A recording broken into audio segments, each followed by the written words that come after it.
Hello friends, welcome to my channel Partha's physics. তো দেখো, আমরা আজকে একটা র্যান্ডম টপিক নিয়ে চলে এসেছি। এটা হচ্ছে বিচলন বেগ বা ড্রিফট স্পিড, ড্রিফট ভেলোসিটি অনেকে বলে। তো এটা নিয়ে চলে এসেছি আমি আজকে। ভীষণই ইম্পর্টেন্ট আর ভীষণই ইন্টারেস্টিং। কোনো তড়িৎ প্রবাহ প্রথমে শুরু করার আগে যেটা নিয়ে আমাদের প্রথমে আলোচনা করা উচিত সেটা হচ্ছে এইটা, ড্রিফট স্পিড বা বিচলন বেগ। এবার ঘটনা হচ্ছে, আমার তো সবগুলো ভিডিওর পার্ট করে আসতো, পার্ট 1, পার্ট 2, পার্ট 3 এমন করে আসতো। সেগুলো আসতে থাকবে, সঙ্গে সঙ্গে এই র্যান্ডম টপিকগুলো কিন্তু আসতে থাকবে। যে মনে করো অনেকে তো এমন করেও সার্চ করে, যে লিখলো মনে করো শান্ট কি, শুধু এমন করে সার্চ করে, তো ওই শান্টটুকুর যে ভিডিও সেটা শুধুমাত্র আসবে।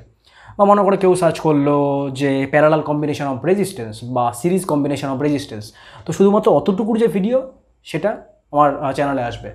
সার্চ করার পরে লিখতে হবে পার্থস ফিজিক্স। তো এমন করতে করতে ছোটো ছোটো ভিডিও আমি দিতে থাকবো, সঙ্গে সঙ্গে পার্ট 1 করে পার্ট 2 করে তো আসতেই থাকবে। এবার ওগুলো যেহেতু বড় ভিডিও অনেকে দেখে না, একদম পার্ট অনুযায়ী তো ভিডিও কেউ দেখে না, অনেকে 1 ঘন্টার ভিডিও বা 1.5 ঘন্টার ভিডিও অনেকেই দেখে না। কেউ দেখতে যায় যে শুধুমাত্র ইম্পর্টেন্ট টপিকগুলো দেখতে যায়, যে আচ্ছা এইটা আমি বুঝতে পারছি না, তো এটা সার্চ করি, এটা আমি দেখবো।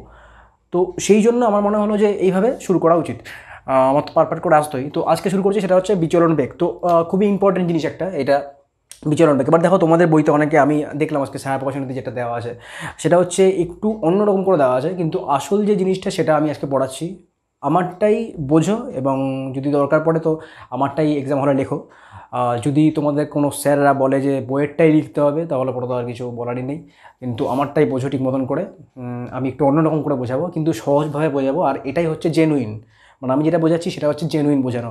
ঠিক আছে, মানে জেনুইনভাবে আছে এরকম করেই আমি বোঝাবো। ঠিক আছে, তো তোমরা দেখো জিনিসটা একদম সহজ করে বোঝাবো। আর যেই টার্মগুলো এখানে ইউজ করবো সেগুলো মন দিয়ে শোনো, দরকার পড়লে সেগুলো লিখে রাখো।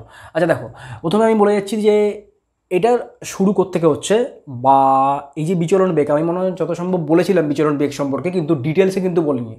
এবার শুরু করছি আমি। ঠিক আছে, দেখো মনে করো কোনো একটা কন্ডাক্টর। এবার কন্ডাক্টরের মধ্যে কি থাকে, কন্ডাক্টর কেন কারেন্ট ফ্লো করতে পারে? কারণ কন্ডাক্টরের মধ্যে অনেক ফ্রি ইলেকট্রন থাকে। এবার ফ্রি ইলেকট্রন কি? ফ্রি ইলেকট্রন মানে হচ্ছে সেই ইলেকট্রনের সঙ্গে যে নিউক্লিয়াস রয়েছে তার যে আকর্ষণ বল সেটা খুব কম হবে। মানে নিউক্লিয়াসের থেকে যে ইলেকট্রন, তার মধ্যে যে দূরত্ব সেটা অনেক কম আর কি, বেশি হবে। বেশি হওয়ার কারণে নিউক্লিয়াস আর ইলেকট্রনের মধ্যে যে আকর্ষণ শক্তি সেটা অনেক কম হবে। তো আকর্ষণ বল কম হওয়ার কারণে ইলেকট্রনগুলো কি করে, ওইখানে ফ্রিভাবে মুভ করতে পারে। ফ্রিভাবে মুভ করতে পারার কারণে আমরা যদি কন্ডাক্টরের মধ্যে কোনো ইলেকট্রিক ফিল্ড অ্যাপ্লাই করি, তাহলে পরে ইলেকট্রনগুলো এক জায়গা থেকে অন্য জায়গায় ছোটাছুটি করে যাবে, যাওয়ার জন্য ওখানে কারেন্ট ফ্লো করবে। ঠিক আছে, এইবার দেখো, যখনই ইলেকট্রনগুলো যাচ্ছে, ইলেকট্রনগুলো যেতে যেতে কন্ডাক্টরের মধ্যে যে আয়ন রয়েছে সেই আয়নগুলোর সঙ্গে ধাক্কা খাবে। এইবার ঘটনা হচ্ছে, কোনো একটা কন্ডাক্টরের মধ্যে যেই পজিশনে বা যেই অবস্থানে আয়নগুলো থাকে, বা যেই পজিশনে অ্যাটমগুলো থাকে, আয়ন বলতে কি, দেখো আয়ন কখন তৈরি হয়, যখন কোনো একটা অ্যাটমের থেকে ইলেকট্রন বাইরে বেরিয়ে যায়।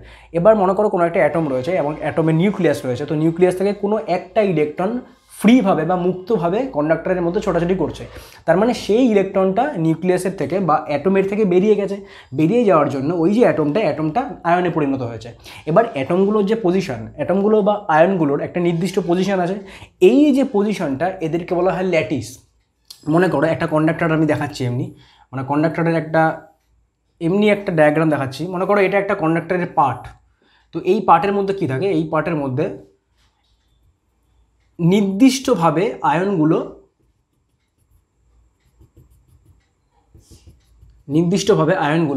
এই যে পয়েন্টগুলো দেখতে পাচ্ছ, এই পয়েন্টগুলোর মধ্যে আয়নগুলো কি থাকে, সজ্জিত থাকে। একে বলা হয় পিরিয়ডিক সিস্টেম বা পিরিয়ডিক্যালি সজ্জিত থাকা, পর্যায়বৃত্ত ভাবে। মানে মনে করো এটা একটা অ্যাটমের পজিশন বা অবস্থান, এরপরে দেখো নির্দিষ্ট ডিস্টেন্স দূরে আবার একটা অ্যাটমের পজিশন বা অবস্থান, আবার নির্দিষ্ট ডিস্টেন্স দূরেই আবার একটা আয়নের বা অ্যাটমের পজিশন বা অবস্থান। ঠিক আছে, তো এই ঘটনাটাকে বলা হয়, এই যে সিস্টেমটাকে বলা হয় ল্যাটিস।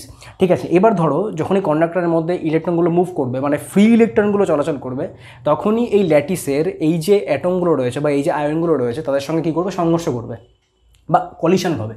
এইবার দেখো, এই যে আয়নগুলো রয়েছে এই আয়নগুলো ভাইব্রেট করতে থাকে বা কম্পিত হতে থাকে। কেন কম্পিত হতে থাকে? কারণ এই আয়নগুলোর মধ্যে নির্দিষ্ট একটা এনার্জি রয়েছে।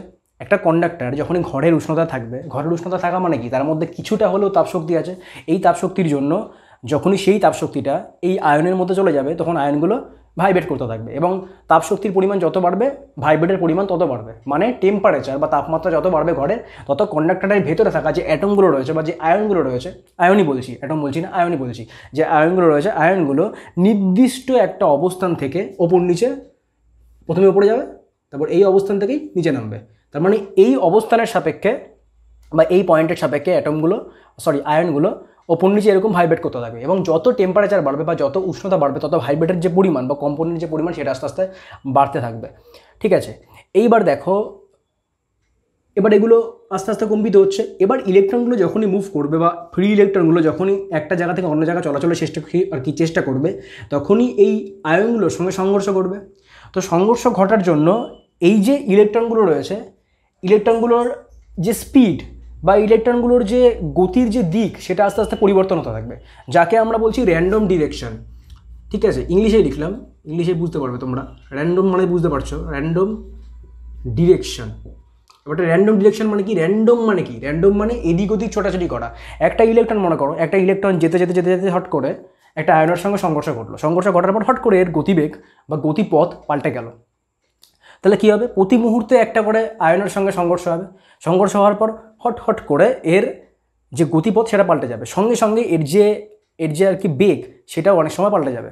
ঠিক আছে, মানে র্যান্ডম ডিরেকশন আর র্যান্ডম ভেলোসিটি বা র্যান্ডম স্পিড, এই দুটো নিয়ে একটা ইলেকট্রন বা অনেকগুলো ইলেকট্রন আস্তে আস্তে এক জায়গা থেকে অন্য জায়গায় ছোটাছুটি করতে থাকবে। তো এটা হচ্ছে র্যান্ডম ডিরেকশন, আর একটা হচ্ছে র্যান্ডম ভেলোসিটি বা র্যান্ডম স্পিড। এখানে স্পিডই লিখলাম। ঠিক আছে, এবার দেখো, এবার মনে করলাম যে একটা কন্ডাক্টরের মধ্যে একটা নির্দিষ্ট এরিয়া রয়েছে বা ক্ষুদ্র একটা এরিয়া রয়েছে, সেটা হচ্ছে ডিএস বা ডেল এস। এটাকে আমি বলছি ডেল এস, ডিএস না ডেল এস। তো এর মধ্যে দিয়ে, এই ডেল এসের মধ্যে দিয়ে একটা ইলেকট্রন বা অনেকগুলো মনে করে ইলেকট্রন রয়েছে, যতগুলো ইলেকট্রন এই পাশ থেকে এই পাশে যাবে ঠিক ততগুলোই ইলেকট্রন কিন্তু এই পাশ থেকে এই পাশে আসবে। এটা বোঝা গেল না? মনে করো একটা কন্ডাক্টর রয়েছে, তো এই কন্ডাক্টরের মধ্যে মনে করো ছোট্ট একটা এরিয়া রয়েছে বা ছোট্ট একটা ক্ষেত্রফল রয়েছে। এবারটা এই ক্ষেত্রফলের বাঁদিকে মনে করো তিনখানা ইলেকট্রন রয়েছে। এবার তিনখানা ইলেকট্রন এই র্যান্ডম ডিরেকশন বা র্যান্ডম স্পিডে ছোটাছুটি করতে করতে এই ডেল এস যেই এরিয়াটা রয়েছে সেই এরিয়া পার করে বাঁদিক থেকে ডান দিকে চলে আসলো। ঠিক একইভাবে ঠিক একইভাবে এই পাশ থেকে বা ডান দিক থেকেও কিন্তু তিনটে ইলেকট্রন বিভিন্নভাবে ছোটাছুটি করতে করতে, এদিক ওদিক ছোটাছুটি করতে করতে এই ডেল হেস পার হয়ে এই বাঁদিকে চলে আসবে। তার মানে যতগুলো ইলেকট্রন বাঁদিক থেকে ডান দিকে গেল ততগুলো ইলেকট্রন কিন্তু ডান দিক থেকে বাঁদিকে আসলো। ঠিক আছে, র্যান্ডমভাবে আসবে, মানে এদিক ওদিক ছোটাছুটি করতে করতে আসতে থাকবে এরকম। ঠিক আছে, এইবার যখনই কোনো একটা নির্দিষ্ট এরিয়ার মধ্যে দিয়ে বা নির্দিষ্ট ক্ষেত্রফলের মধ্যে দিয়ে যে পরিমাণ ইলেকট্রন এদিক থেকে ওদিক যায় এবং সেই পরিমাণ ইলেকট্রনই যদি ওই দিক থেকে এদিকে আসে, তবে আমরা বলবো যে ওই ক্ষেত্রফলের মধ্যে দিয়ে যে কারেন্ট ফ্লো করছে সেটার মান হচ্ছে জিরো। সেটার মান কি? সেটার মান হচ্ছে জিরো। তার মানে একটা জিনিস খেয়াল করে দেখো, যে কোনো একটা কন্ডাক্টরের মধ্যে ফ্রি ইলেকট্রন ছোটাছুটি করলেই কিন্তু কারেন্ট তৈরি হয় না। কারেন্ট তৈরি হওয়ার জন্য একটা নির্দিষ্ট ক্ষেত্রফলের মধ্যে দিয়ে যে ইলেকট্রনগুলো যাবে সেটা একটা মানে নির্দিষ্ট ক্ষেত্রফলের মধ্যে দিয়ে ইলেকট্রনগুলো যেতে হবে। এমন না যে গিয়ে আবার ফেরত আসলো, না, শুধুমাত্র বাঁদিক থেকে ডান দিকেই যাবে অথবা ডান দিক থেকে বাঁদিকেই আসবে। ওকে, তবে কিন্তু কারেন্ট একমাত্র তৈরি হতে পারবে।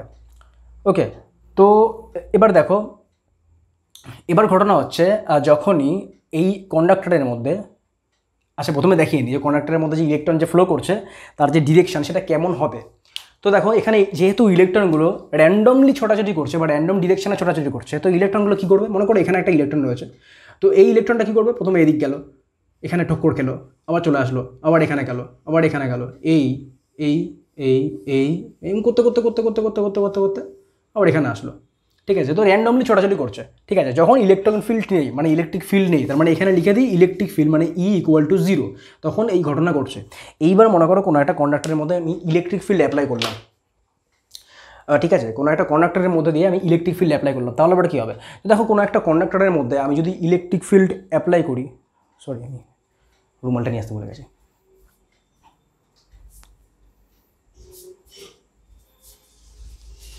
এবার যখনই কোনো একটা কন্ডাক্টরের মধ্যে, এটা মুছলাম, ইলেকট্রিক ফিল্ড অ্যাপ্লাই করব, এই ইলেকট্রিক ফিল্ড অ্যাপ্লাই করার জন্য যেহেতু কন্ডাক্টরের মধ্যে ফ্রি ইলেকট্রন বর্তমান, তার মানে ই বর্তমান, তখনই এক একটা ইলেকট্রনের ওপরে ইলেকট্রিক ফিল্ডের জন্য ইলেকট্রিক ফোর্স কাজ করবে এবং ফোর্সের যে মান হবে সেটা হবে F = E × E এবং ফোর্সের যে ডিরেকশন হবে সেটা হবে এই ইলেকট্রিক ফিল্ডের যে ডিরেকশন তার ঠিক অপোজিট দিকে। তার মানে ইলেকট্রিক ফিল্ডের ডিরেকশন যদি বাঁ দিক থেকে ডান দিকে হয় তবে ফোর্সের যে ডিরেকশন হবে সেটা হবে ডান দিক থেকে বাঁ দিকে। এটা জানা গেছে, কারণ ফোর্স মানে হচ্ছে E × E। এবারটা ইলেকট্রন যেটা সেটা নেগেটিভ, যেহেতু সেটা নেগেটিভ তাই ইলেকট্রিক ফিল্ড আর ফোর্সের যে ডিরেকশন সেটা কিন্তু সম্পূর্ণ অপোজিট দিকে হবে একে অপরের। ঠিক আছে, তো দেখো এখানে একটা ইলেকট্রিক ফিল্ডের জন্য ফোর্স তৈরি হচ্ছে। এইবার এই যে ফোর্সের ডিরেকশন, এই ফোর্সের ডিরেকশনে ইলেকট্রনগুলো মুভ করতে থাকবে, মানে একটা নির্দিষ্ট ফোর্স পেয়ে যাওয়ার পর ইলেকট্রনগুলো কিন্তু চাইবে যে ওই ফোর্সের দিকেই যাওয়ার জন্য। ঠিক আছে, তো ফোর্স মনে করো বাদিক থেকে ডান দিকে আছে, তো ইলেকট্রনগুলো চাইবে ফোর্সের ডিরেকশনে যাওয়ার জন্য, তার মানে বাদিক থেকে ডান দিকে যাওয়ার জন্য। ওকে, এইবার যেহেতু ইলেকট্রনগুলো যেতে যেতে এই ল্যাটিসগুলো যেগুলো আছে, মানে এই যে পয়েন্টগুলো তোমরা দেখতে পাচ্ছ যেখানে আর কি এই আয়নগুলো অবস্থান করছে, এই পয়েন্টগুলোর সঙ্গে ইলেকট্রনের সংঘর্ষ করবে। তো সংঘর্ষ ঘটার জন্য কি হবে, র্যান্ডম ডিরেকশানে এবং র্যান্ডম ভেলোসিটি নিয়ে বা র্যান্ডম স্পিড নিয়ে এটা ছোটাছুটি করতে থাকবে, যেটা আগে আমি বোঝালাম সেটাই এখানে ঘটবে। কিন্তু এখানে যেটা আসল জিনিস ঘটবে সেটা হচ্ছে, ধরো কোনো একটা, এটা মনে করো কোনো একটা অ্যাটম বা কোনো একটা আয়ন, তো এই আয়নের সঙ্গে কোনো একটা ইলেকট্রন সংঘর্ষ ঘটলো। সংঘর্ষ ঘটার পর মনে করো এর যে ডিরেকশন বা এর যে গতিপথ সেটা পাল্টে গিয়ে এমন হয়ে গেল। এবার যখনই পাল্টে গিয়ে এমন হয়ে গেল তখন কি হবে, তখনই যেহেতু যখনই ইলেকট্রিক ফিল্ড রয়েছে, এই ইলেকট্রিক ফিল্ডের জন্য এই যে ইলেকট্রনটা রয়েছে, যেই ইলেকট্রনটা এই অ্যাটমের সঙ্গে বা এই আয়নের সঙ্গে সংঘর্ষ করলো, সেই ইলেকট্রনের ভেলোসিটি বেড়ে যাবে। তার মানে এখানে ইলেকট্রনটা ভেলোসিটি গেইন করবে, তো মনে করলাম যে পরিমাণ ভেলোসিটি গেইন করলো সেটা হচ্ছে ভি প্রাইম। এই ভি প্রাইম পরিমাণ ভেলোসিটি গেইন করলো। কেন গেইন করলো, যেহেতু ইলেকট্রিক ফিল্ড রয়েছে, ইলেকট্রিক ফিল্ডের জন্য ফোর্স রয়েছে এবং ফোর্সের জন্য যেহেতু ত্বরণ তৈরি হচ্ছে, এই ত্বরণের জন্য কিন্তু ভেলোসিটি গেইন করছে। কারণ ত্বরণ মানে কি, ত্বরণ মানে হচ্ছে যে একটা নির্দিষ্ট সময় ভেলোসিটি বাড়বে। তো এখানে কি হচ্ছে, কলিশনের জন্য ভেলোসিটি প্রথমে 0 হয়ে যাচ্ছে। 0 হওয়ার পরে যেই ফাঁকা অংশটুকু রয়েছে, মানে মনে করো এখানে একটা কলিশন ঘটলো, আবার এখানে একটা কলিশন ঘটেনি এখনো, ঘটবে। তো এই দুটো কলিশনের মাঝখানে কী হবে, ভেলোসিটি বাড়বে বা বেগ যেটা আছে সেটা বাড়বে। তো যেহেতু বেগ বাড়ছে তার মানে আমরা বলতে পারি এখানে ভেলোসিটি গেইন করলো। আবার যখন কলিশন হবে তখন কী হবে, আবার ভেলোসিটি 0 হয়ে যাবে। ভেলোসিটি 0 হওয়ার পর আরেকটা যখন কলিশন করতে যাবে, সেই কলিশন করার জন্য আবার ভেলোসিটি বাড়তে থাকবে। এই ভেলোসিটি কেন বাড়ছে, যেহেতু ইলেকট্রিক ফিল্ড রয়েছে তাই ভেলোসিটি বাড়ছে। এইবার দেখো এর জন্য কি হবে, এই ঘটনার জন্য এই যে কলিশন হচ্ছে এবং ভেলোসিটি বাড়ছে, এই জন্যও কিন্তু এখানে ইলেকট্রনগুলো যেগুলো রয়েছে সেগুলো কিন্তু র্যান্ডমলি, মানে বিভিন্ন দিকে এবং র্যান্ডমলি যেতে থাকবে, এই কন্ডাক্টরের মধ্যে দিয়ে র্যান্ডমলি চলাচল করতে থাকবে। কিন্তু এইখানে যে কন্ডিশনটা হচ্ছে সেটা কি হচ্ছে, মানে যখন ইলেকট্রিক ফিল্ড আমি অ্যাপ্লাই করিনি, মানে যখন =0, তখন কি ছিল, তখন যে নির্দিষ্ট ক্ষেত্রফলের মধ্যে দিয়ে যতগুলো ইলেকট্রন বাদিক থেকে ডান দিকে যাচ্ছিল, ঠিক ততগুলো ইলেকট্রনে কিন্তু ডান দিক থেকে বাদিকে আসছিল। এবার এইখানে যেটা করবে, মানে যখন আমি ইলেকট্রিক ফিল্ড অ্যাপ্লাই করছি, মানে যখন E⁻0, মানে ইলেকট্রিক ফিল্ড যখন আমি অ্যাপ্লাই করেছি, তখন কি হচ্ছে, তখন কিন্তু এই ঘটনা ঘটবে না। মানে একটা নির্দিষ্ট এরিয়ার মধ্যে দিয়ে যে পরিমাণ ইলেকট্রন এই দিক থেকে ওদিকে গেল, ঠিক তার থেকে কম ইলেকট্রন বা তার থেকে বেশি ইলেকট্রন কিন্তু ওই দিক থেকে এদিকে আসবে। এটা নির্ভর করবে ইলেকট্রিক ফিল্ডের ডিরেকশন কোন দিকে আছে তার উপরে। ঠিক আছে, তো এই ঘটনায় কি ঘটবে, মনে করো এটা একটা কন্ডাক্টর, তো এই কন্ডাক্টরের মধ্যে মনে করো একটা ইলেকট্রন এখান থেকে চলা শুরু করলো, তো চলে এখানে কি করবে, এই গেল গিয়ে এইখানে আসবে, চলে আসলো। এবার একটা জিনিস খেয়াল করে দেখো, যেটা আমি আগে বোঝাইনি সেটা এখন বোঝাচ্ছি যাতে তোমার ক্লিয়ার হয় জিনিসটা। আগে যখন ইলেকট্রিক ফিল্ড আমি অ্যাপ্লাই করিনি তখন একটা ইলেকট্রনের যে ডিসপ্লেসমেন্ট ঘটবে, একটা ইলেকট্রনের নির্দিষ্ট টাইম পরে যে ডিসপ্লেসমেন্ট ঘটবে সেটা কিন্তু 0 হবে। সেটা কী হবে, 0 হবে। এবার ডিসপ্লেসমেন্ট 0 মানে কি, ডিসপ্লেসমেন্ট 0 মানে ওখানে কোনো কাজ হয়নি বা কার্য করা হয়নি, ওখানে কোনো কার্য হয়নি, কার্য সম্পূর্ণ হয়নি। কেন কার্য সম্পন্ন হয়নি, যেহেতু কন্ডাক্টরের মধ্যে কোনো রকম ইলেকট্রিক ফিল্ড নেই, ইলেকট্রিক ফিল্ড না থাকার জন্য কোনো রকম ফোর্স নেই, ফোর্স না থাকার জন্য কোনো রকম কার্য সম্পাদিত হয়নি। এবার কার্য সম্পাদিত হয়নি মানে কি, মানে হচ্ছে ওখানে কোনো ডিসপ্লেসমেন্ট হয়নি বা সরণ হয়নি। তার মানে একটা ইলেকট্রন যতই ছোটাছুটি করুক না কেন, সেটা কিন্তু একটা নির্দিষ্ট পজিশন থেকে ছোটাছুটি করে আবার সেই পজিশনে ফিরে আসে নির্দিষ্ট টাইম অন্তর অন্তর। বোঝা গেল? তার মানে যে ডিসপ্লেসমেন্ট হচ্ছে, এভারেজ যে ডিসপ্লেসমেন্ট বা এভারেজ যে সরণ, সেটা কিন্তু সবসময় জিরো হচ্ছে যখন কিনা ইলেকট্রিক ফিল্ডের মান জিরো। এইবার এখন যখন ইলেকট্রিক ফিল্ডের মান জিরো নয়, মানে আমি যখন একটা কন্ডাক্টরের মধ্যে ইলেকট্রিক ফিল্ড অ্যাপ্লাই করেছি, তখন কী হচ্ছে, তখনও কিন্তু ইলেকট্রন র্যান্ডমলি ছোটাছুটি করছে, কিন্তু একটা নির্দিষ্ট টাইম পর পর ইলেকট্রনগুলোর কিন্তু এভারেজ ডিসপ্লেসমেন্ট ঘটতে থাকবে। মানে মনে করো একটা ইলেকট্রন প্রথমে এইখানে ছিল, মনে করো এটা হচ্ছে x1, এবার কিছুটা টাইম পরে ও কী হবে, ও এই দিক চলে যাবে, এটা হচ্ছে মনে করো x2, এখানে মনে চলে যাবে, এটা মনে করো x3, এমন করতে করতে করতে করতে এগোতে থাকবে। কোন দিকে এগোতে থাকবে? যে দিকে ফোর্সের ডিরেকশন আছে। তো মনে করো এদিকে ফোর্সের ডিরেকশন, তার মানে এই দিকে কিন্তু এগোতে থাকবে, ঠিক আছে। এবার ইলেকট্রিক ফিল্ডের ডিরেকশন এক্ষেত্রে কোন দিকে হবে? ইলেকট্রিক ফিল্ডের ডিরেকশন এদিক ক্ষেত্রে হবে, ডান দিক থেকে বাঁ দিক। যেহেতু ইলেকট্রন নেগেটিভ, তাই ইলেকট্রিক ফিল্ডের ডিরেকশন আর ফোর্সের ডিরেকশন অপোজিট, সেটা তোমরা বুঝতেই পারছো। তার মানে এইখানে যে বেগটা তৈরি হচ্ছে, মানে একটা নির্দিষ্ট ডিসপ্লেসমেন্ট বা নির্দিষ্ট সরণ একটা নির্দিষ্ট বেগে যাচ্ছে, যেটাকে আমরা কি বলছি, এভারেজ বেগ, বা যে এভারেজ বেগ বাবা, যেটাকে আমরা বলছি গড় বেগ, ঠিক আছে। এই যে গড় বেগটা, একেই আমরা বলছি বিচলন বেগ, বা একটু ভালো মতন করে বলতে গেলে ড্রিফট স্পিড কেন বলছি? যেহেতু এভারেজ করছি জিনিসটার আমরা, তাই জন্য এইটাকে আমরা বলছি ড্রিফট স্পিড বলাই কিন্তু ভালো। তো এই জন্য কী হচ্ছে, ইলেকট্রনগুলো একটা নির্দিষ্ট ড্রিফট স্পিড নিয়ে ইলেকট্রিক ফিল্ডের অপোজিট দিকে যেতে থাকে, মানে যেদিকে ফোর্স থাকে সেদিকে কিন্তু যেতে থাকে, ঠিক আছে। এই যে ড্রিফট স্পিডটা এটাকে আমরা বলছি ভিডি, এটাকে আমরা বলছি কি, ড্রিফট স্পিডকে বলছি ভিডি বা বিচলন বেগ, ঠিক আছে। এবার দেখো এই যে ড্রিফট স্পিডের পরিমাণ বা ড্রিফট স্পিডের যে মান, সেটা কিন্তু খুব বেশি হয় না, সেটা কিন্তু অনেক কম হয়। তার মানে ইলেকট্রনগুলো যে ইলেকট্রিক ফিল্ড রয়েছে তার অপোজিট দিকে স্লোলি যেতে থাকবে। এবার আমি যখন মনে হয় কোনো একটা ভিডিওতে বলেছিলাম যে ইলেকট্রনগুলো যদি খুব কম স্পিড নিয়ে যেতে থাকে, মানে এই ভিডি নিয়েই যেতে থাকে, তবে আমরা সুইচ অন করলে ঠিক তখনই লাইট কেন জ্বলে? কারণ কোনো একটা লাইট জ্বলার জন্য ইলেকট্রনের ফ্লো হতে হবে বা ইলেকট্রন প্রবাহিত হতে হবে। এবার ইলেকট্রন যদি আস্তে আস্তেই চলতে থাকে, তবে লাইট কেন হট করে জ্বলে ওঠে যখন আমরা সুইচ অন করি? যেই মুহূর্তে সুইচ অন করি ঠিক সেই মুহূর্তেই কেন লাইট জ্বলে ওঠে? এটা একটা গুড কোয়েশ্চেন, ঠিক আছে। এবার দেখো এর উত্তরটা আমি কিছুদিন পরে দেবো, যখনই আরও পুরো কনসেপ্ট ক্লিয়ার করতে পারবো তোমাদের, যে কারেন্ট ইলেকট্রিসিটি কী জিনিস, কারেন্ট ইলেকট্রিসিটি কী করে কী হচ্ছে, বিভিন্ন রকম জিনিস যখন কনসেপ্ট পুরোপুরি ক্লিয়ার হবে, তখন কিন্তু একমাত্র বোঝাতে পারবো, ঠিক আছে। এইটা কিন্তু কারেন্ট, এই যে লাইটটা জ্বললো বা এই যে পাখাটা ঘুরছে সুইচ অন করার সঙ্গে সঙ্গে, এটা কিন্তু ইলেকট্রনের ফ্লোর ওপর নির্ভর করে না, মানে ইলেকট্রনের যে ডিপ ভেলোসিটি বা ডিপ স্পিড তার উপর কিন্তু নির্ভর করে না, এটা অন্য কিছুর উপর নির্ভর করে। তোমরা যদি পারো তো কমেন্ট বক্সে আমাকে জানাও যে কী জিনিসের উপর নির্ভর করে, তবে আমি বুঝতে পারবো যে তোমরা জিনিসগুলো পড়ছো, জিনিসগুলো নিয়ে একটুখানি নাড়াঘাটা করছো, ঠিক আছে। তো এই হচ্ছে ঘটনা, ঠিক আছে। এইবার দেখো এইখান থেকে শুরু হবে ম্যাথমেটিক্যাল এক্সপ্রেশন, ওকে।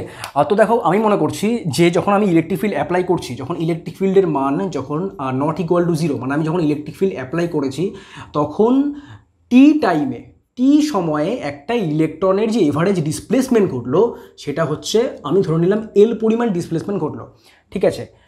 তো টি সময়ে যে ডিসপ্লেসমেন্ট ঘটলো সেটা হচ্ছে এভারেজ না, এমনি একটা ডিসপ্লেসমেন্ট ঘটলো, সেটা হচ্ছে এল পরিমাণ ডিসপ্লেসমেন্ট ঘটলো। এইবারটা এখানে আরেকটা জিনিস আসছে, সেটা হচ্ছে টাউ। এই টাউটাকে কি বলা হয়? টাউটাকে বলা হয় দুটো কলিশনের মধ্যে যে এভারেজ টাইম, সেটাকে বলা হচ্ছে টাউ, ঠিক আছে। এভারেজ টাইম টি হচ্ছে এমনি একটা টাইম, আমি ধরে নিলাম যে কোনো একটা কলিশন থেকে যখন আরেকটা কলিশন ঘটছে, তখন যে টাইমটা সেটা হচ্ছে টি, যখন যে ডিসপ্লেসমেন্ট হচ্ছে সেটা হচ্ছে এল। এবার আমি ধরে নিলাম যে এভারেজ যে ডিসপ্লেসমেন্টের টাইম সেটা হচ্ছে টাউ, মানে দুটো কলিশনের মধ্যে যে এভারেজ টাইম সেটাকে আমি ধরে নিলাম টাউ। তার মানে ওপরেরটা হচ্ছে এমনি একটা টাইম, জাস্ট ধরে নিলাম যে একটা কলিশন থেকে আরেকটা কলিশনের মধ্যে যাওয়ার জন্য যে টাইম সেটা হচ্ছে টি, আর ডিসপ্লেসমেন্ট যেটা সেটা হচ্ছে এল, আর এভারেজ টাইম ধরলাম টাউ। এভারেজ টাইমটা কি? এভারেজ টাইমটা হচ্ছে, মনে করো টোটাল তিনখানা কলিশন হলো, টোটাল তিনখানা কলিশন হলো। তো প্রথম কলিশন মানে একটা কলিশন থেকে, মানে একটা আয়নের সঙ্গে ধাক্কা মারার পরে আরেকটা আয়নের সঙ্গে মধ্যে যেতে যে টাইম লাগছে, সেটা মনে করো 1 নম্বর কলিশন। তো এর মধ্যে যে টাইম সেটা মনে করো T1 টাইম। আবার সেই ইলেকট্রনটাই মনে করো এইখান থেকে, মানে এই সেকেন্ড যে কলিশন হলো তার থেকে আরেকটা কলিশন হলো, এইখানে যেতে টাইম লাগলো মনে করো T2, ঠিক আছে। তো দুটো কলিশন হয়ে গেল, এখান থেকে একটা কলিশন, এখান থেকে এতখানি দুটো কলিশন, আরেকটা কলিশন বাকি আছে। তো মনে করো আরেকটা কলিশন হলো এই, তো এখানে মনে করো আরেকটা কলিশন হলো এবং এতে টাইম লাগলো মনে করো T3, ঠিক আছে। তার মানে তিনখানা কলিশন টোটাল কমপ্লিট, একটাতে টাইম লাগলো T1, একটাতে T2, একটাতে হচ্ছে T3, তাহলে এখানে এভারেজ কলিশনের যে টাইম সেটা কত? এখানে এভারেজ কলিশনের টাইম হচ্ছে T1 plus T2 plus T3, যেহেতু 3খানা কলিশন বাই 3, তার মানে এটাই হচ্ছে আমার টাউ। এবার এখানে তো আমি 3টে কলিশন দেখালাম, এখানে তো 3টে কলিশন ঘটে না, এখানে অনেক কলিশন ঘটে, সেগুলো স্ট্যাটিস্টিক্যালি বা পরিসংখ্যান অনুযায়ী বের করতে হয়। এখানে শুধুমাত্র তোমাদের বোঝার সুবিধার্থে আমি একটা 3টে উদাহরণ দিয়ে বোঝালাম যে 3টে কলিশন হচ্ছে, যার জন্য টাইম T1 T2 T3, এবং এখানে যে কলিশনের টাইম, এভারেজ কলিশনের টাইম, সেটা হচ্ছে টাউ। ঠিক আছে, এই টাউটা নিয়েই কিন্তু আমরা এগোবো, কারণ আমরা যে কোনো জিনিস যখন পরিসংখ্যান অনুযায়ী যে কোনো জিনিস করতে লাগে তখন কিন্তু আমরা গড় ভ্যালু নিয়েই কিন্তু এগোই।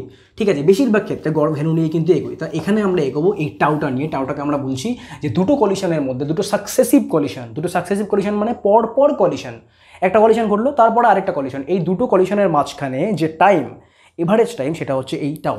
ঠিক আছে, এইবার কি করব? এইবার আমরা ম্যাথমেটিক্যাল এক্সপ্রেশনে চলে যাব। আচ্ছা, সব মুছে দিলাম, ঠিক আছে, এগুলোর কোনো দরকার নেই, এগুলো সব মুছে দিলাম। টক টক টক টক টক টক টক টক।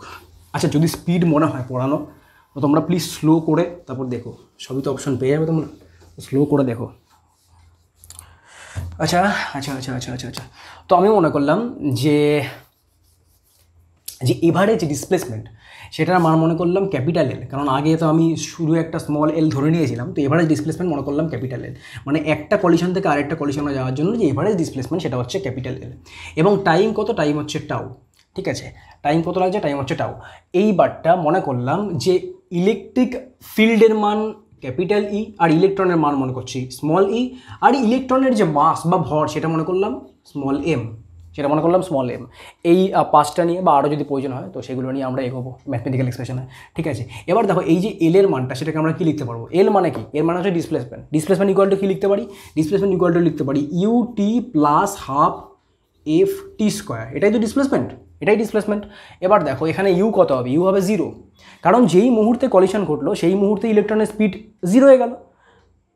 0 হওয়ার পরে ইলেকট্রিক ফিল্ড আমি তো অ্যাপ্লাই করেছি অলরেডি, তো যখন কলিশনের পরে 0 হয়ে গেল, আবার আস্তে আস্তে অন্য একটা কলিশনের আগে ইলেকট্রনের স্পিডটা আবার বাড়তে থাকবে, বাড়তে সেই কলিশন বা সেই সংঘর্ষের সময় আবার 0 হয়ে যাবে। তো যখনই ধাক্কা মারবে তখনই 0 হয়ে যাবে, এবং পরবর্তী ধাক্কার আগে পর্যন্ত ভেলোসিটি বা স্পিড বাড়তে থাকবে, বাড়তে যখন সেকেন্ড ধাক্কাটা মারবে তখন আবার 0 হয়ে যাবে। এটা হচ্ছে ঘটনা। ঠিক আছে, তার মানে যখনই কলিশন ঘটছে তারপরের থেকে আমরা হিসাব করছি, কারণ এল মানে কি? এল মানে হচ্ছে দুটো কলিশনের মধ্যে যে ডিসপ্লেসমেন্ট সেটা। তো এই কলিশনে যখন ধাক্কা মারলো বা এইখানে যখন ধাক্কা মারলো তখন তো 0 হলো, তার মানে সেখান থেকেই তো আমি ডিস্টেন্সটা মাপছি বা ডিসপ্লেসমেন্টটা মাপছি। তার মানে তখন যে ভেলোসিটি সেটা কত? 0। তার মানে এখানে কত হচ্ছে? 0 plus half F T square plus half F T square. F কত? এফ হচ্ছে ত্বরণ বা অ্যাক্সিলারেশন। ত্বরণ কেন হচ্ছে? কারণ এখানে একটা ফোর্স কাজে লাগছে, এবং ফোর্সের ডিরেকশানে যেহেতু ইলেকট্রন যাচ্ছে, তো যেই ডিরেকশানে যাচ্ছে ফোর্সের ডিরেকশানে ওখানে কী হবে? ত্বরণ হবে। তো ত্বরণ এখানে কী হবে? ত্বরণ হবে ই ইন্টু ই। এখানে কিন্তু ত্বরণের মান বের করছি আমি, ত্বরণের ডিরেকশন নিয়ে কিন্তু আমার কোনো দরকার নেই, ত্বরণের মান বের করছি। তো এখানে কি হচ্ছে? এখানে হচ্ছে ফোর্সের মান কত? ই ইন্টু ক্যাপিটাল ই, কারণ তোমরা জানো ফোর্স আমি বের করেছিলাম আগে, তো এখানে লিখলাম না। তো এটা force by mass equal to acceleration into T এর জায়গায় কি বসবে? টি এর জায়গায় বসবে টাউ। তার মানে এখানে কি বসছে? Tau square. ঠিক আছে, এখানে কি বসছে? Tau square. এইবার কি করব? এইবার এল বাই টাউ লিখব। এল বাই টাউ কত হচ্ছে? এল বাই টাউ হচ্ছে half into E by M into tau. ঠিক আছে, into E by M into tau. ওকে, এবার দেখো এখানে কি হচ্ছে? এখানে average displacement by average time, তাহলে পরে ডিসপ্লেসমেন্ট বাই টাইম, বা এখানে আমরা বলতে পারি ডিস্টেন্স বাই টাইম। ঠিক আছে, তো ডিস্টেন্স বাই টাইম মানে কি হয়? ডিস্টেন্স বাই টাইম মানে হয় হচ্ছে স্পিড। তো এই স্পিডটাকেই আমরা বলে থাকি ভিডি। তার মানে এটাই হচ্ছে আমাদের ডিউ স্পিড, যেটার মান half into E by M into টাওয়ারের সমান। তার মানে এটাই হচ্ছে আমাদের আসল জিনিস। ওকে, তার মানে এখানে লিখে দিলাম ই বাই 2m ইন্টু টাও। 2m ইন্টু কি লিখলাম? ইন্টু টাও। ওকে, এবার দেখো এখানে দারুণ একটা জিনিস বেরোবে, সেটা হচ্ছে এইখান থেকে আমরা বের করব, তোমার এখানে লিখলাম ই টাও বাই 2m ইন্টু ই। এই যে জিনিসটা রয়েছে, এইটা তোমরা বই দেখতে পাচ্ছ নিশ্চয়ই, এই যে জিনিসটা রয়েছে ব্র্যাকেটের মধ্যে, এটাকে বলা হয় মিউ, আর তার সঙ্গে ইটা গুণ। এই মিউটাকে বলা হয় মোবিলিটি অফ ইলেকট্রন, এবং বাংলাতে বলতে গেলে মুক্ত ইলেকট্রনের সচলতা। এবারটা মুক্ত ইলেকট্রনের সচলতা মানে কি? মুক্ত ইলেকট্রনের সচলতা মুক্ত ইলেকট্রনের সচলতা মানে হচ্ছে একটা ইলেকট্রন কোনো একটা ইলেকট্রিক ফিল্ডের জন্য কোনো একটা কন্ডাক্টরের মধ্যে দিয়ে কতটা স্পিডে বা কতটা স্মুথলি এক জায়গা থেকে অন্য জায়গায় যেতে পারবে। যত এর মোবিলিটি বেশি হবে তত কী হবে, তত এক জায়গা থেকে অন্য জায়গায় যেতে এর টাইম কম লাগবে এবং তত স্পিডে সে যেতে পারবে, মানে মোদ্দা কথা হচ্ছে যত মোবিলিটি বাড়বে তত ডিপ ভেলোসিটি বা ডিপ স্পিডের মান বাড়বে, বাস কমপ্লিট। এই মিউর মান ডিপেন্ড করে যে কোনো একটা কন্ডাক্টর বা কোনো একটা পরিবাহী কী দিয়ে তৈরি তার উপর নির্ভর করে, মানে পরিবাহীর যে পদার্থ তার প্রকৃতির উপর নির্ভর করে। আর কিসের উপর নির্ভর করে? ইলেকট্রনের চার্জ, ইলেকট্রনের মাস। এবার ইলেকট্রনের চার্জ আর মাস এগুলো তো সব পরিবাহীর ক্ষেত্রেই সমান, শুধুমাত্র নির্ভর করে কার ওপর? টাওয়ের ওপর। এবার টাউ কিসের উপর নির্ভর করে? টাউ নির্ভর করে পরিবাহীর প্রকৃতির ওপর, ঠিক আছে? তার মানে মিউ নির্ভর করে পরিবাহীর প্রকৃতির ওপর। এবার এখানে লিখে দিই আমি, মিউ মানে হচ্ছে মুক্ত ইলেকট্রনের সচলতা বা মোবিলিটি অফ ইলেকট্রন। এখানে লিখে দিই ইংলিশটা, মোবিলিটি অফ ইলেকট্রন। এখানে ই মাইনাস লিখলাম, তাহলে বুঝতে পারবে। তো এর ইউনিট কী হবে দেখে নিই একবার, এর ইউনিট কী হবে। আচ্ছা এখানে বলে নিই যে মোবিলিটি কাকে বলে, ঠিক আছে? একটু বলে নিই তাহলে বুঝতে পারবে। আচ্ছা দেখো, কোনো একটা ইকুয়েশনের থেকে সংজ্ঞা বের করা কিন্তু সবচেয়ে সহজ। কী করে বের করবো? আমি বের করবো এখানে মিউর সংজ্ঞা। তো মিউর সংজ্ঞা বের করার জন্য আমাকে কী করতে লাগবে? ই এর মানটা 1 করে দাও। ই এর মানটা যখনই আমি 1 করবো তখনই দেখো মিউ ইকুয়াল টু ভিডি হয়ে গেল। তার মানেটা কি? তার মানে ওটা হচ্ছে কোনো একটা কন্ডাক্টরের মধ্যে আমি যখন একক ইলেকট্রিক ফিল্ড অ্যাপ্লাই করব, কোনো একটা কন্ডাক্টরের মধ্যে আমি যখন একক ইলেকট্রিক ফিল্ড অ্যাপ্লাই করব, তখন সেই কন্ডাক্টরে প্রত্যেকটা ইলেকট্রনের যে ডিপ স্পিড, তখন সেই কন্ডাক্টরে প্রত্যেকটা ইলেকট্রনের যে ডিপ স্পিড বা বিচলন বেগ, তাকেই আমরা বলছি ওই কন্ডাক্টরের ওই ইলেকট্রনগুলোর মোবিলিটি বা সচলতা। আমি কিন্তু ইকে একক ধরেছি, একক ধরার জন্যই কিন্তু মিউর মান ভিডির সঙ্গে সমান এসছে। তার মানে আমরা বলতে পারছি কি, ভিডিকে বলা হয় মিউ যখন একক ইলেকট্রিক ফিল্ড প্রয়োগ করা হয়। আচ্ছা, তো এই গেল ব্যাপার। এবারটা মিউর আমরা যদি ইউনিট বের করতে চাই বা একক বের করতে চাই তাহলে কী করে বের করবো? তো মিউ বুঝতেই পারছো, ভিডি বাই ই। তো বুঝতেই পারছো যে ভিডি কী হবে। ভিডি হচ্ছে তোমার ইউনিট কি? Metre per second. ভুলে যাচ্ছি, যা বাবা, মিটার পার সেকেন্ড। আর এখানে ইউনিট কি? ইলেকট্রিক ফিল্ডের ইউনিট। ইলেকট্রিক ফিল্ডে দেখো অনেকভাবেই ইউনিট বের করা যায়। তো ইলেকট্রিক ফিল্ডের ইউনিট হচ্ছে ভি বাই এল। তো ভোল্ট বাই মিটার, হ্যাঁ ভোল্ট পার মিটার। তো এখানে কি হচ্ছে দেখো, এই মিটার আর ওই মিটার স্কোয়ার হয়ে গেল। আর এখানে কি হচ্ছে, ভিটা ওপরে চলে গেলো, তার মানে v⁻⁻1 s⁻⁻1। হয়তো ইউনিট অন্যভাবেও থাকতে পারে, কিন্তু এটাও ইউনিট হয়, ঠিক আছে? তো এইগুলো নিয়ে মাথা কামানোর দরকার নেই, এগুলো তোমরা নিশ্চয়ই পারবে। এরকম বসে করলে পরে কিন্তু ইউনিট বের করতে পারবে। এইবার চলে আসি যে আমরা কি বলছি হ্যাঁ, আমরা এইখান থেকে মানে তোমার এই যে ডিপ ভেলোসিটি বা ডিপ স্পিড বা বিচলন বেগ, এর থেকে কারেন্ট ডেনসিটির সূত্র কী করে বের করব, ঠিক আছে? কারেন্ট ডেনসিটির সূত্র কী করে বের করব? সহজ, একদম সহজ জিনিস।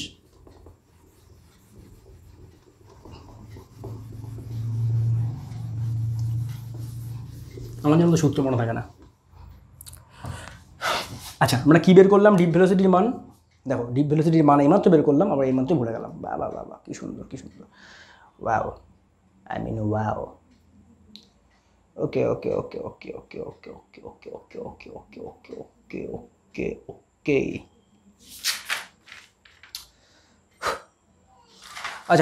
আচ্ছা, এখানে বের করিনি, সরি, আমরা বের করবো এখন। ওকে, আচ্ছা। তো আমরা কী করে কারেন্ট ডেনসিটির সঙ্গে ডিপ ভেলোসিটির রিলেশন বের করবো? তো মনে করো এটা একটা কন্ডাক্টর। এবারটা এটা খুব মন দিয়ে বোঝো, এটা একটা কন্ডাক্টর, ঠিক আছে? তো কন্ডাক্টরের মনে করো আমি নির্দিষ্ট একটা অংশ নিলাম, সেটা হচ্ছে এইখান থেকে এতটুকু একটা অংশ আমি নিলাম। এবার আমি মনে করলাম এই অংশটুকু, অনেকগুলো ইলেকট্রনের এই অংশটুকু পার করতে সময় লাগলো টি সেকেন্ড, স্মল টি সেকেন্ড। এবার এই অংশটুকুর আমি যদি লেংথ বের করতে চাই বা দৈর্ঘ্য বের করতে চাই, তাহলে কী করে বের করবো? খুব সিম্পল, এই টাইমের সঙ্গে আমরা ডিপ স্পিড বা ডিপ ভেলোসিটি গুণ করবো, কারণ time into speed equal to length বা ডিস্টেন্স বা ডিসপ্লেসমেন্ট, যাই বলো না কেন। এবার টি এর সঙ্গে কী গুণ করবো? টি এর সঙ্গে আমরা গুণ করবো ভিডি। আচ্ছা, এখানে টি না লিখে এখানে লিখি ডেল টি, তাহলে বুঝতে পারবে। কারণ এই যে লেংথটা সেটা হচ্ছে কম লেংথ, আর এই যে টাইমটা সেটা হচ্ছে কম টাইম। তো এখানে লিখলাম ডেল টি, তার সঙ্গে ভিডি গুণ করলাম, তাহলে পরে আমার এখানে লেংথ বেরিয়ে গেল। এটা হচ্ছে আমার লেংথ। ওকে, এবার মনে করলাম এই যে কন্ডাক্টর, এই কন্ডাক্টরের যে এরিয়া ক্রস সেকশনাল সেটা হচ্ছে এ, সেটা হচ্ছে ক্যাপিটাল এ ধরে নিলাম, সেটা হচ্ছে ক্যাপিটাল এ। ঠিক আছে, এবার আমি কি করব, এবার আমি দেখব এই যে ভলিউমটুকু রয়েছে, মানে যতটুকু অংশের মধ্যে আমি বের করছি জিনিসপত্র, এই অংশটুকুর ভলিউম কত সেটা যদি বের করতে চাই তাহলে কী করে বের করবো? তো খুব simple, V equal two area into length. Area কত? এ ইন্টু লেংথ কত? লেংথ কত? লেংথ হচ্ছে এইটা, এই যে ভিডি ইন্টু ডেলটি, আমি বলেই রাখলাম যে এই জিনিসটা লেংথ কত, ভিডি ইন্টু ডেলটি, তার মানে এ ভিডি ইন্টু ডেলটি, এটা হচ্ছে লেংথ। ঠিক আছে, তার সঙ্গে এ গুণ, তার মানে ভলিউম বেরিয়ে গেল এই অংশটুকু। তো এখানে আমি লিখে রাখি ডেল ভি, তাহলে আবার বুঝতে পারবে ডেল ভি, যেহেতু ডেলটি রয়েছে তো ডেল ভি লিখলাম এখানে। ওকে, আচ্ছা এটা তো গেল। এবার আমি জানতে চাই যে যতটা ইলেকট্রন বা যতগুলো ইলেকট্রন এইখানে ঢুকলো, এই অংশটুকুর মধ্যে ঢুকলো, এই অংশটুকুর মধ্যে, সেই ইলেকট্রনের সংখ্যা কতগুলো, মানে কতগুলো আসে ইলেকট্রন। এইবার দেখো এই ক্ষেত্রে কি করতে হয়, এই ক্ষেত্রে আমাদের জানতে লাগে যে যেই কন্ডাক্টরের মধ্যে আমি এটা বের করছি সেই কন্ডাক্টরের পার ইউনিট ভলিউমে ইলেকট্রনের সংখ্যা কত। সবসময় এটা কিন্তু জানতে লাগে কোনো একটা কন্ডাক্টরের ক্ষেত্রে আমরা যখন এই জিনিসগুলো বের করতে যাই। তো আমি মনে করলাম এই কন্ডাক্টরের ক্ষেত্রে পার ইউনিট ভলিউমে বা প্রতি একক আয়তনে যে ইলেকট্রনের সংখ্যা সেটা হচ্ছে এন। সেটা কত? সেটা হচ্ছে এন। তো এন মানে কি? এর মানে হচ্ছে সংখ্যা, ইলেকট্রন পার ইউনিট ভলিউম, তার মানে ইলেকট্রনের সংখ্যা পার ইউনিট ভলিউম। ঠিক আছে, এটা হচ্ছে এন। তো পার ইউনিট ভলিউমে ইলেকট্রনের সংখ্যা যদি এন হয়, তো ডেল ভি ভলিউমে ইলেকট্রনের সংখ্যা কত হবে? ডেল ভি ইন্টু এন হবে। এটা হচ্ছে এইটুকু অংশের মধ্যে ইলেকট্রনের সংখ্যা। তো ইলেকট্রনের সংখ্যা তো আমরা বের করতে পারলাম। এবার ইলেকট্রনের যে আধানের পরিমাণ, মানে যতগুলো ইলেকট্রন আর কি এখানে ঢুকেছে, সেই ইলেকট্রনগুলো টোটাল যে আধানের পরিমাণ সেটা কি করে বের করব? সেটাও সিম্পল। তো আমি মনে করলাম আধানের যে পরিমাণ সেটা হচ্ছে ডেল কিউ। তো ডেল কিউ ইকুয়াল টু কী হবে?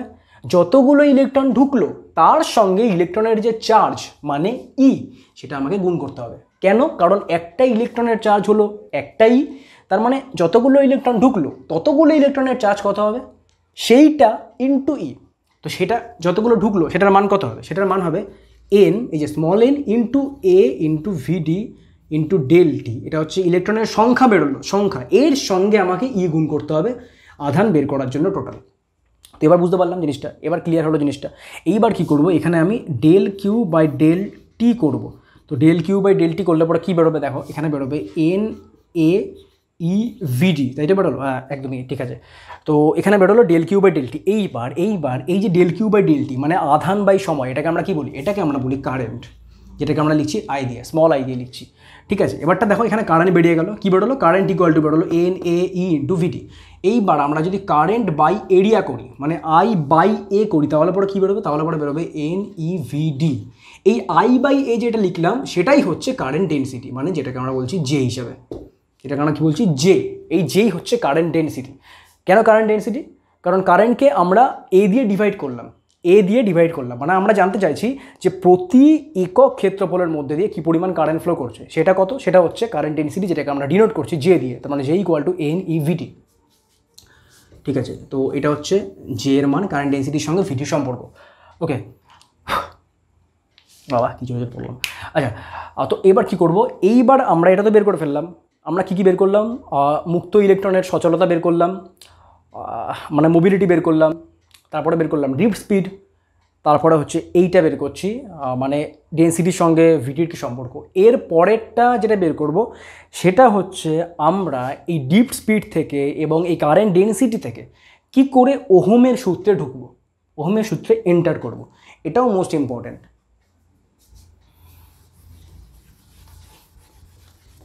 আমি মুছে দিচ্ছি এখানে।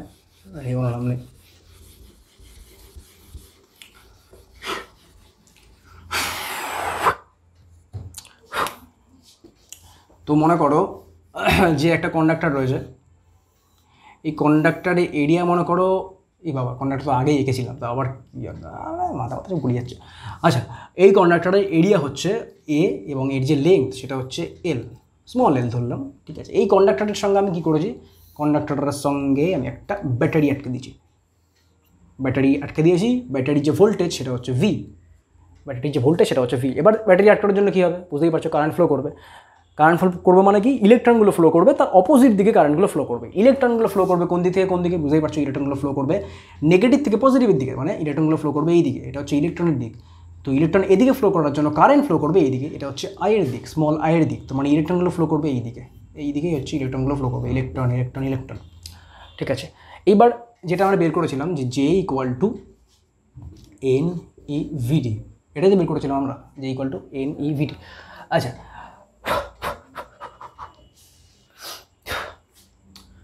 বাবা, আচ্ছা আমি আছি।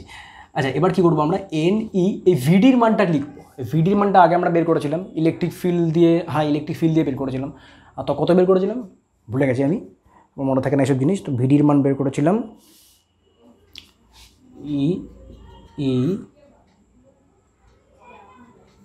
E2m ইন্টু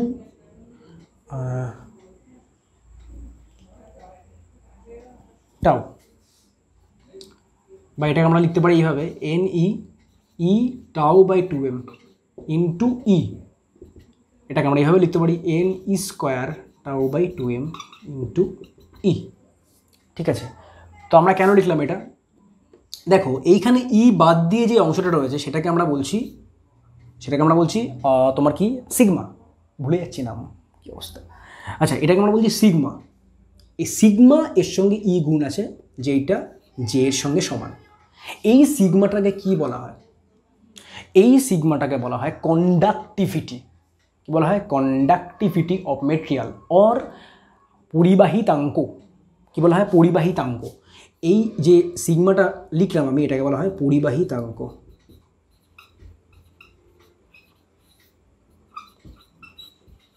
বা কন্ডাক্টিভিটি অফ মেটেরিয়াল বা কন্ডাক্টিভিটি অফ কন্ডাক্টর, এটা বলা পরিবাহিতাঙ্ক। এইবার কি করব, এই যে পরিবাহিতাঙ্ক মানে এই যে সিগমা, এই সিগমার যে উল্টোটা মানে 1/σ, একে বলা হয় রো। এই রোকে বলা হয় রেজিস্টিভিটি বা রোধাঙ্ক। এই রোকে কি বলা হয়, রেজিস্টিভিটি বা রোধাঙ্ক। এগুলো আমি পড়েছিলাম, পড়াইনি মনে হয় না, পড়েও থাকতে পারি, তোমরা জানতেও পারো। এটাকে বলা হয় রোধাঙ্ক বা রেজিস্টিভিটি। তো বোঝা গেল এটা সম্পর্ক। আচ্ছা এইবার আমি কি করব,